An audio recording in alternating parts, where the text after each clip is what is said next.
In today's video, once again, we're going to see if we can hydro dip food. This time, we're going to try it with ice cream.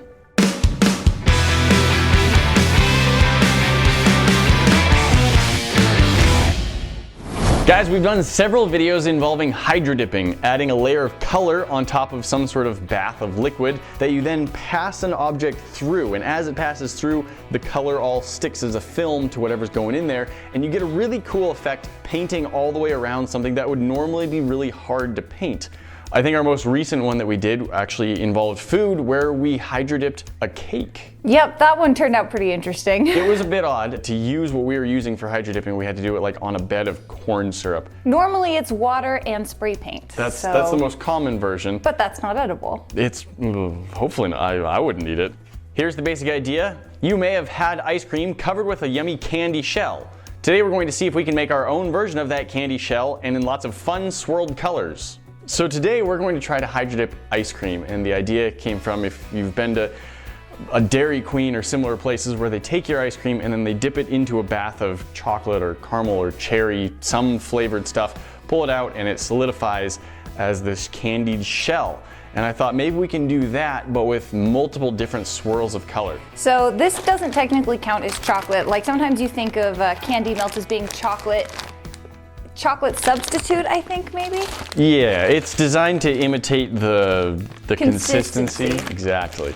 And one of the main ingredients in this is just oil, different types of oil. So it melts down really nicely. But here's the thing, even these, when they're melted down, despite the high oil content, they don't float on water. However, what does float on water is coconut oil, which also does a really good job of solidifying at lower temperatures, like the temperature of ice cream. So what we're going to be doing is mixing some coconut oil with some melted candy melts to get something that will float on the surface of water and still make a good hard shell after it solidifies on some ice cream. Okay. So to start out, let's pour out some coconut oil and then let's start melting our different colors. And we're basically just going to add the colors a little bit at a time until we have a good color, but something that still floats on the surface of water. Okay, I like it. We're gonna throw the ice cream in the freezer while we do that so it doesn't get too soft. Here's one of our candy melts, and this is just a cup of water, and it just sinks right down to the bottom. But if I get a little bit of coconut oil, you see that just floats nicely at the top. It does not fall down through the water.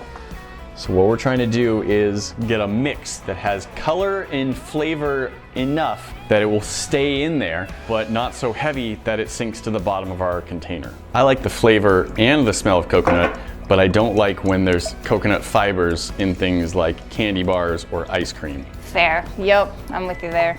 Okay, well, we have some color in here, but I think we can do quite a bit more before it stops floating on water.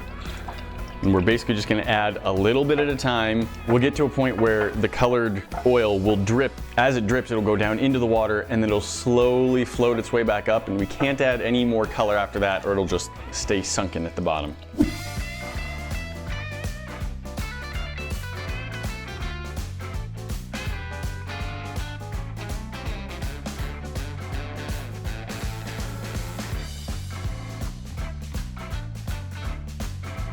All right, so I'm gonna start by pouring a little bit of plain coconut oil onto this and let it spread out over the surface of the water. Then we're gonna try and add our colors into this, scoop up some ice cream, and see if we can hydro dip it down through here. When we're doing this with spray paint, our usual method has involved spraying it in the middle and then alternating colors, just continually spraying in the center dot, and it sort of spreads out in a really cool staggered pattern of the different colors. And I wanna try doing that as our first test. I feel like the colors are gonna mix a little more is what it's looking like. It could be. I did a couple of test strips, and after it soaked through, it spread out quite a bit to the point where you can't even see it in here anymore. I think we just need to be a little more patterny. We're just gonna go crazy with our patterns here and see how it turns out. Whee! The other thing you could do is drag a stick through it to make a pattern. But I'm kind of getting that result. Yeah, you really are. It's just the back and forth here. I'm like, all right, I like that. Let's see if we can get this on our ice cream. It looks like it's working. Clear me a space. Ah, we lost it. Dang it. I mean, that really kind of looks neat. Looks like watercolor ice cream. But it's not enough color, so let's And it does solidify, okay. Oh, we're getting a good shell? Yep, All right. Yeah, this is interesting. Like it sinks down and then just pops slowly back up to the top. So it's interesting, it gathers together much less, like the individual blobs stay individual a lot more in this one without the coconut oil. But I think because of the additional corn syrup and sugar, it is still floating really nicely. Like none of it has fallen down to the bottom. I think we're pretty much ready for a dip if you are. Yep. All right, well, go, I'd say, just kind of right in the middle. Go slowly down in, and let's see if we can grab that shell. It's kind of pushing away from it in some places. Yeah. Here, hang on, while it's down in, I'm just gonna, so when you pull it back out, maybe it grabs a new layer. Ooh, you're getting some fun swirl patterns on that. I left some ice cream. Yeah, but that looks cool. All right, so slow and steady is the name of this game. I'm gonna go quick and see what happens. Still good.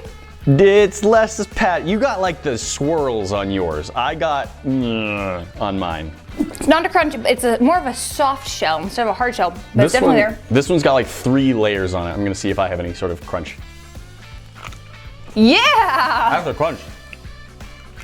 Vanilla coconut, that's really good. All right, you ready? Yeah, I've just got this weird blob here in the middle with some blue off to the side. There you go. Wait, keep doing, that's neat. What if we put some yellow streaks through it, or? That's actually good. Blue, green, and yellow. All right, let's try some blue, green, and yellow. That's a good combo.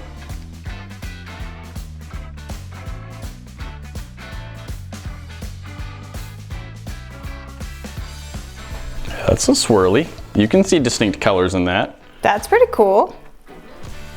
I like that. I like that a lot. Fresas con crema strawberries and cream bars, which look nothing at all like the picture, I just want to point out. Expectation versus reality here. My concern is that I want to eat this. All right, well, I'm just going to put it in this ugly mess swirl that looks like all of the parts to make a Italian pizza. See what kind of result I get.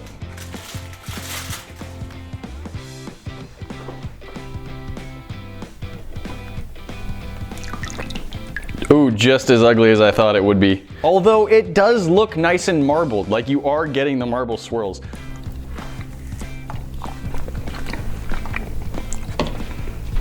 The coconut flavor goes really nicely with the strawberries and cream though. Good. Yep. Ooh, good marbling. It's the most marbled ice cream I've ever seen by a wide margin. That's really cool. Okay, I'm gonna add some white over here and then try and add some color onto it, and we can try and dip our frozen strawberry on it. All right, we've got some green and white. We're gonna dip a frozen strawberry in and see if this works for dipping fruit. Got some swirls. It looks like a moldy strawberry. It does look like a moldy strawberry. The green and white was not a great color combination for this particular application. All right, now this will be interesting because mochi comes with this layer of, yeah, it's powder. I was wondering if it's powdered sugar, but it's just flour. It's outer layer of flour.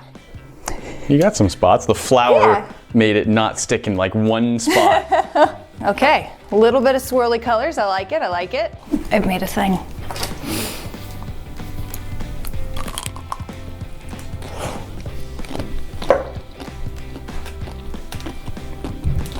Those are some fun colors. All right, so this does not work as well as, say, spray paint on water, but it does work. Like we got good dipping results with ice cream. Popsicles work great because, you know, they have the built-in handles like you were saying. That's helpful. This is now dripping a little bit because it's just been sitting out as we were taking some photos and video of it, but it worked well. It's got a nice shell. It crunches. Crunchalicious. Overall, this works, and it's definitely something you can do at home. We kind of scaled it up more than you need to. Yeah, you do this with a smaller bowl of water and, you know, like the mochi. It works great. Yeah, making your own sort of like swirly, marbled tie-dye popsicles, I think is really kind of cool and adds a fun little dimension to this. So it's definitely something, you know, you got kids at home, you want to say like, hey, not only is there a treat, but there's an activity to keep you busy for a while. parents should love that. And then the kids should love it because they get to like custom make their own popsicles. So long as you don't have kids like me at home who leave the ice cream upside down on the counter when you're done. Not really helpful. No. Guys, that's it for today, but we've always got new great stuff coming out. Hit that button down there to subscribe to the channel. That way you'll never miss a great video, and we'll see you in the next one. Talk to you then.